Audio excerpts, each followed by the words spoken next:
Today, we're talking a wild finish between Sheldon Haudenschild and Kyle Larson at Bridgeport, the future of the Sides Motorsports 7S, what's on tap for tonight, and more. Let's go.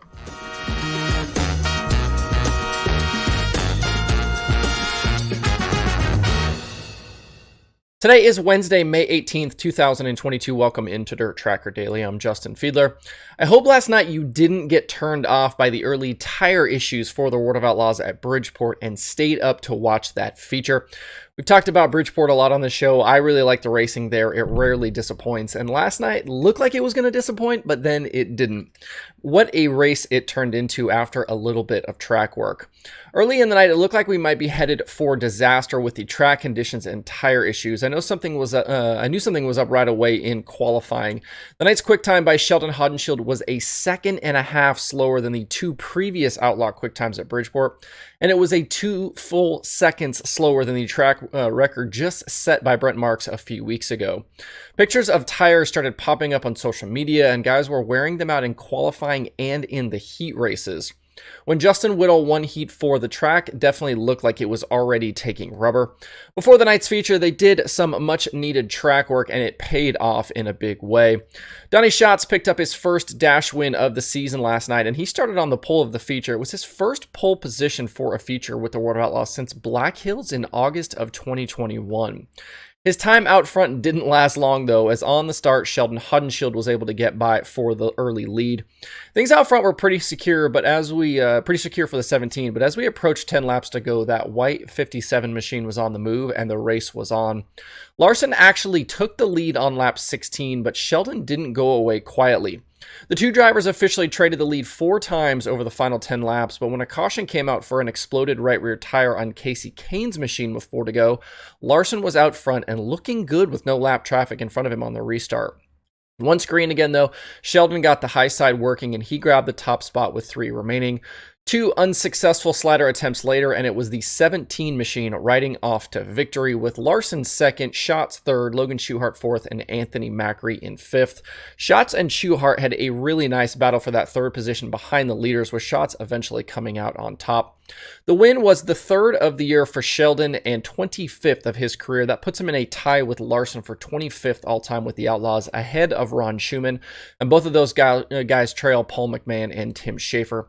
If Sheldon could somehow earn another 5 wins this year, he could pull into a tie with Bobby Allen and Logan Schuchart for 20th all-time. Actually, I think Schuchart maybe has jumped ahead at this point, but anyway.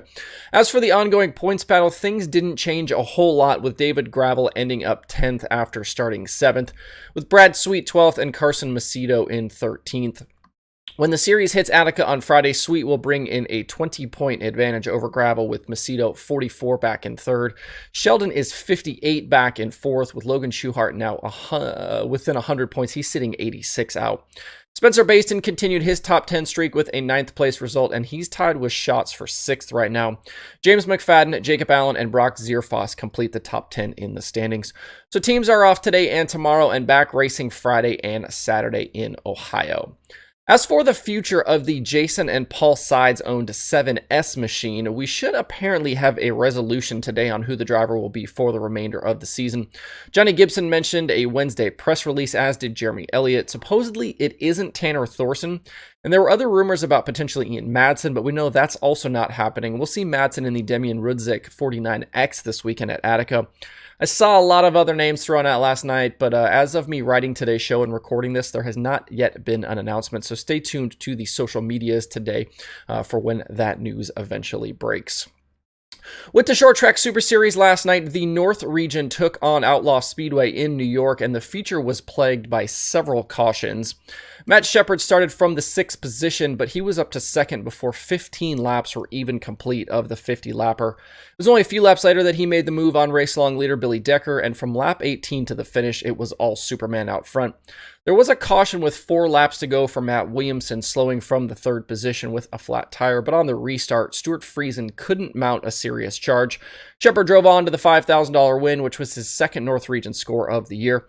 Friesen settled for 2nd, Decker was 3rd, Brett Haas 4th, and Alex Payne completed the top 5. The checkered flag flew at the right moment for Shepard, as when his 9S rolled into victory lane, the right rear tire was flat.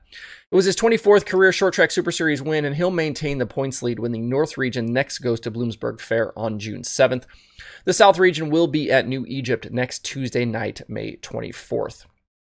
And sticking with the Northeast Modifieds, a lot of these competitors are now headed up to the Can-Am Speedway tonight, about a 160-mile trek north, and they're going to knock the sail panels off for that show tonight. The World Racing Group owned Big Block Modified Series has only got one points-paying race in the book so far this year, a win for Ryan Godown at Bridgeport a few weeks ago. He leads the points over Stuart Friesen and Billy Pouch Jr. Tonight's 75-lapper pays $7,500 to win, and Friesen will be looking to repeat it. He was the victor at Can-Am 1 year ago. Last night's winner and defending series champion Matt Shepard will be in attendance as he's trying to win his 9th SDS title. We'll also see Matt Williamson, Alex Jankowski, Billy Dunn, and plenty more. If you aren't near Can-Am Speedway tonight, you can watch all of the action live on Dirt Vision with a Fast Pass subscription. Elsewhere tonight, the Flow Racing Night in America late models are back in action at Marshalltown Speedway in Iowa. They're coming off that Illinois stretch last week for Speed Week, and Brandon Shepard has taken the Flow Series points lead over Stormy Scott and Mike Marlar. That happened because Jonathan Davenport, Kyle Larson, and Brandon Overton all decided to race with XR at Charlotte last week.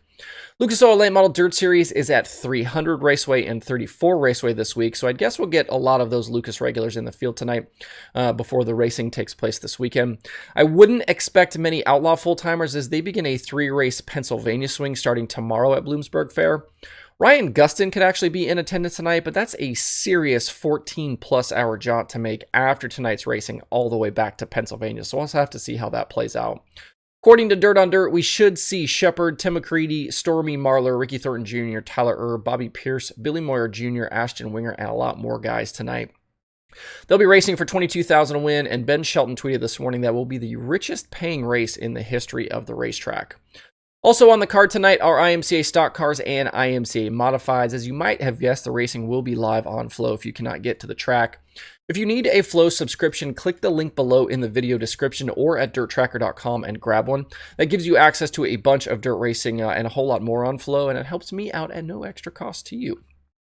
If you're in the market for other dirt racing podcasts this week, Wing Nation has Justin Adams. He's a crew chief at Casey Kane Racing. Actually, he might be not at Casey Kane Racing. Might be Roth, technically.